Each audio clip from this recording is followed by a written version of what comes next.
শুভ দুপুর বন্ধুরা, আমি কিছু কথা বলতে চাই আপনাদের মধ্যে, আপনাদের সবাইকে বলতে চাই।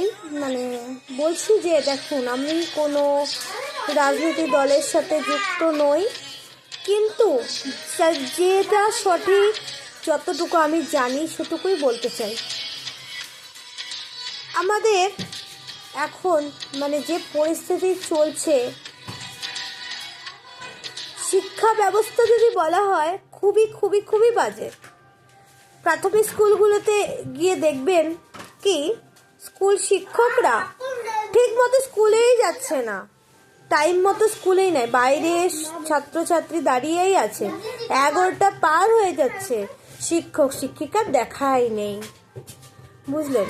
তাছাড়া বিভিন্ন আমাদের যে এখন রাজনীতির নেতা নেত্রী কিছু কিছু আছে, যারা টাকার জন্য সব টাকা নিয়ে সব কিছুই লণ্ডভণ্ড করে দিচ্ছে, যেটা অন্যায় সেটাকে সঠিক বানিয়ে দিচ্ছে, সঠিকটাকে অন্যায়, অন্যায়টাকে সঠিক বানিয়ে দিচ্ছে।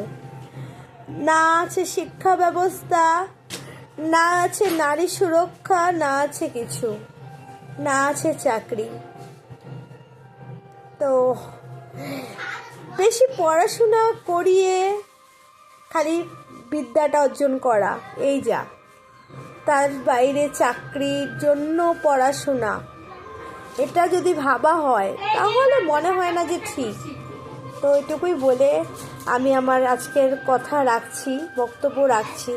কোথাও আমি কিছু ভুল বললে অবশ্যই আমার ভুলটা ধরিয়ে দিবেন, আমাকে ক্ষমা করবেন। রাখছি।